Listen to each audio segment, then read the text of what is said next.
I'm sure an accurate way of It's about describing Catherine's death, changing Vincent. I also think that it also made him move away from a relationship. So it would have to take someone who is strong to get to him. Because, you know, like he told her, remember me if you would have dreamed. He didn't want to start. You know, he was. He would never. Because in real life, it would take a long, long time. Right. Very long Right. time. And they meant it to take a long time, and I wish it would take Right. Longer. It would have to be It had someone the strong time. to keep coming up and not be willing to be pushed away. But You by know, the you same couldn't token, come by the end of Legacies, he's saying in the same breath when she says he's talking about his blessings, and she says, just as a matter of course, oh, you're thinking of Catherine, and he looks her dead in the eyes and says, I'm also thinking of you. I think So was his way of that is a little more than, yeah, you're okay too, kid.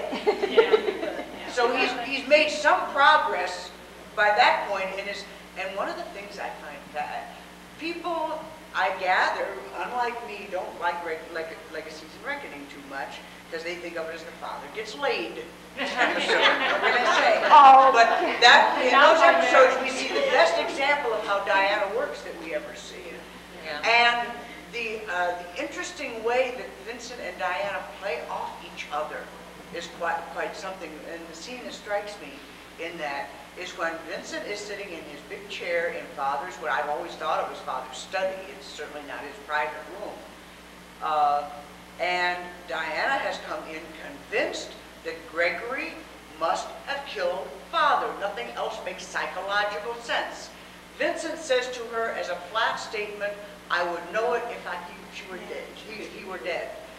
Immediately she changes gear, accepts this as a fact, with no explanation whatever. In other words, he knows this, therefore it is true, therefore there is some reason why there is no body, and why Gregory would have killed himself, which she doesn't believe he would have done had he not felt closure. And then she says, okay, that is the distinction. He's buried him without any further word of any kind. Vincent is off and running.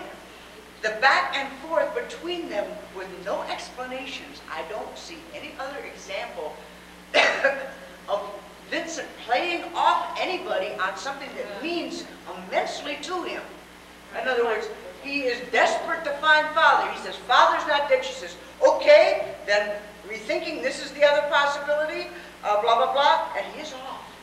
Unquestioning.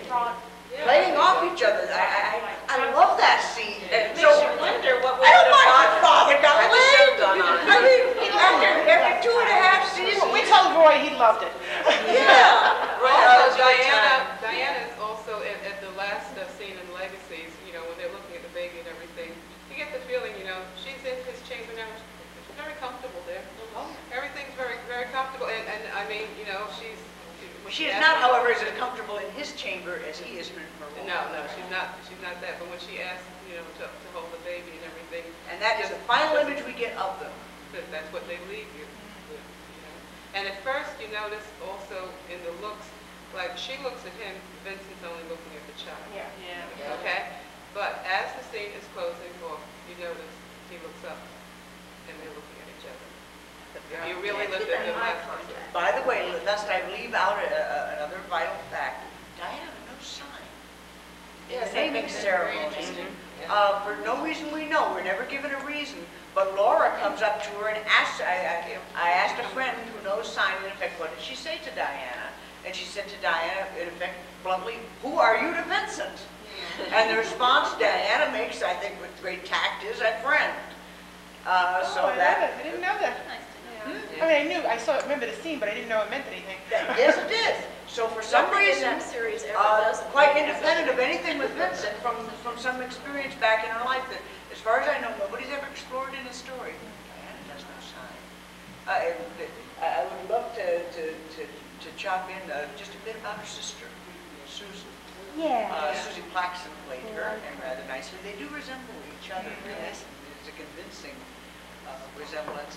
According to the script, okay, in a rather backbiting article, Linda Campanelli and S.S. Shelley Wood, after the fact, said their conception of Diana was that she should have a large family and lots of social connections and be very well connected emotionally with other people.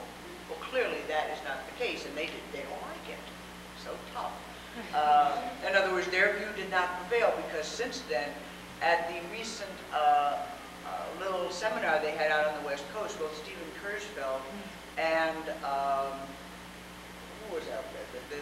Howard Gordon. That's right, Howard Gordon. And Quite Diana unselfconsciously described Diana as being someone young. That to them was important. That they didn't make that further step, but my interpretation of that was that Diana be alone as Vincent is alone.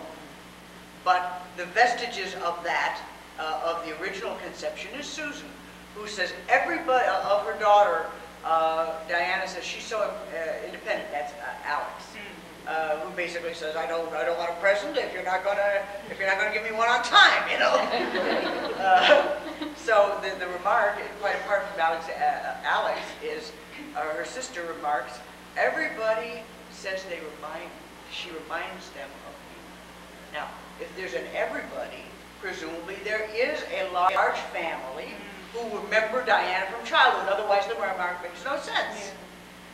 And that Diana in childhood was very independent, and that even though this is all we see of Susan, by the way, the only way I know her name is from the script. It's never given in the show proper, but it is Susan.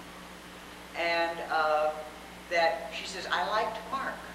In other words, presumably she Diana, and Mark have been an item long enough that he's met her sister, and that her sister has an opinion on the matter.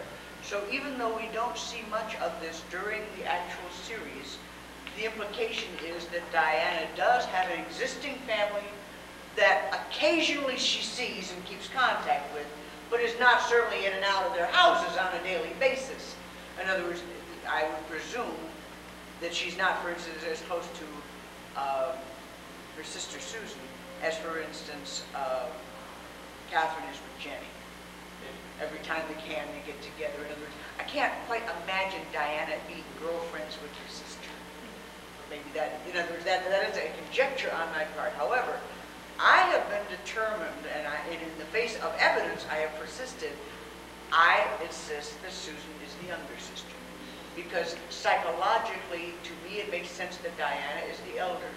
In other words, she's the one, seems to me, that has had to put up with things, and that Susan has been kind of the baby of the family. She's much more easygoing. She's the one who's felt protected. Diana is not.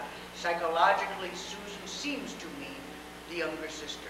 The script says out of town. The script, yeah, she lives out of town. She mentioned something about Missing the view. Missing the view. So she lives someplace out of town. I've conjectured Jersey. In other words, not completely out of reach.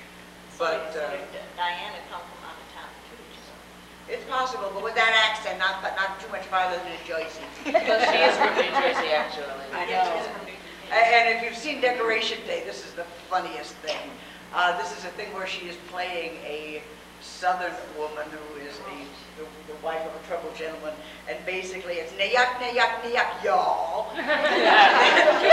Worst impersonation of a Southern accent I ever heard. It's a good performance, but the voice just ain't got it. But so what I wanted to say is the script specifically says that Susan is the elder sister.